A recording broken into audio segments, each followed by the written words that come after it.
आज आम एपरी एक रेसिपी बनवा जहाँ को बनवा बहुत सहज आउ कम समय बनी जाए आ बेसी सामग्री आवश्यक नहीं घरे थिबा अल्प केतक सामग्री रे यह बनी जाए पिलाठू बड़ समस्त को पसंद आसो आ न खाऊे लोक मागी मागी किना खाइबे। आम घरे आमर बापा आमर जमारू भी सोयाबीन खाआंतीनी किंतु जानी पारिले नहीं एटा सोयाबीन ले बनी बोली। नमस्कार जय जगन्नाथ स्वागत जनाऊँ आपण मानकर चैनल अतसी किचन ब्लॉग्स रे। एठी मु 100 ग्राम रो सोयाबीन को आगरू 3 घंटा आगरू बतुरे किना रखी देइथिली। एबे ताको गोटे हल्का उषुम पानी रे गरम करिकिना गोटे चमच लूण देकी ताको 3 रु 4 मिनिट जागे भल जागे फुटई नबा। ए देखंतु हमर एठी सोयाबीन भल भाबरे सिझी जाइछि। एबे ताको आमे बाहर को बाहर करि नैछे। याकू आम एबे ठंडा हवा छाड़ीदबा। सोयाबीन आमर एठी भल भाबरे ठंडा होई गलानी। एबे नबा गोटे ग्राइंडिंग जार रे आमे ठंडा करिकी रखिथिबा सोयाबीन को देई भल भाबरे ग्राइंड करि नबा। आउ ग्राइंड कला बेले सेथिरे आमे जमारू भी पानी दबा नाही। जेतिकी आमर पानी सेथिरे थिला सेइथिरे आमर दरदेरा ताको ग्राइंड करि नबा। देखंतु आमर एठी हम भल भाबरे हम ताको ग्राइंड करनिछु। एबे ताको गोटे पात्र को खोली नबा।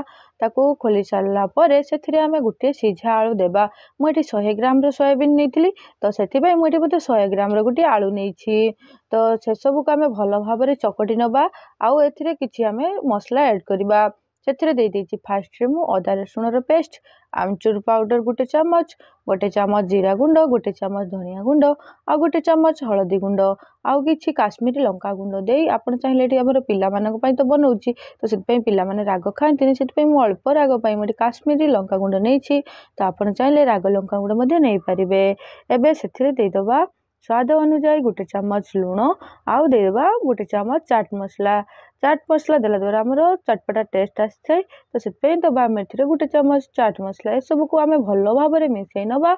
आउ ताको एमिति भाबरे पूरा शेप देइ दबा। देखंतु गोटे हाथ रे एमिति बुने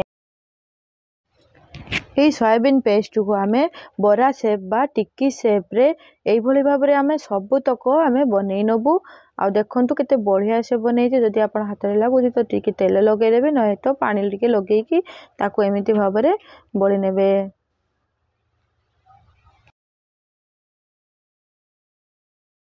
एबे नबा गोटे तावा को भल भाबरे हाई फ्लेम रे गरम करि नबा। आउ सेथिरे देइ दबा रिफाइन तेल। आपण माने चाहिले याकू मध्य बेसी तेल रे छाणी परिबे। हमर ये अल्प तेल रे बनि जिवो हेल्दी मध्य रहिबो।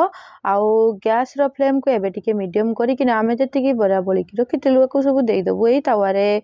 आउ देइ किना ताको मीडियम फ्लेम रे 3 मिनिट पर्यंत एटा गोटे साइड हवा पर्यंत छाड़ी दबा। एठी हमर देखंतु गोटे साइड बड़ा बढ़िया से केमती कलर हे जाइछि आ हे जाइछि मध्य गोटे साइड आउ अन्य साइड को एबे हमें उल्टै नउछे।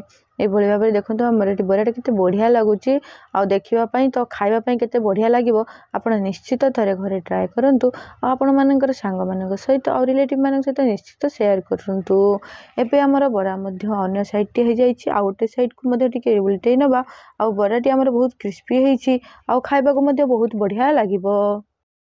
एबे एठी हमर बरा गुडी को हेइ गलानी। एबे आकू बाहर करि नबा।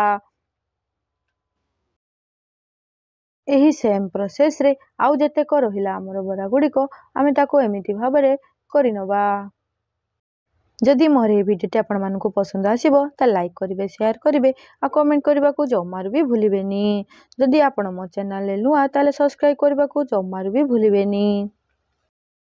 एबे सही बरा गुडी को आमे गुटे प्लेट को बाहर करि नबा। आउ सेथिरे आमे देइ दबा एबे दही बेसी खट्टा दही नेबेनी, टिके अल्प खट्टा थिबो दही नेबे।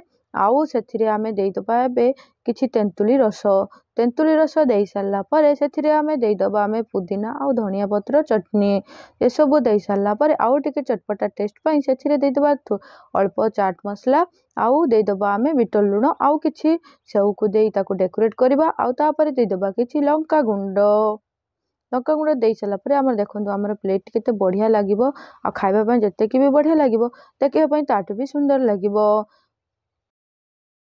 मोर एई भिडियोटी आपण माने शेष पर्यंत देखिथिबारु आपण माननकु अनेक अनेक धन्यवाद। पुणी देखा हबो नेक्स्ट भिडियो रे। सेत पर्यंत रहिली जय जगन्नाथ। भलरे थाओ समस्ते।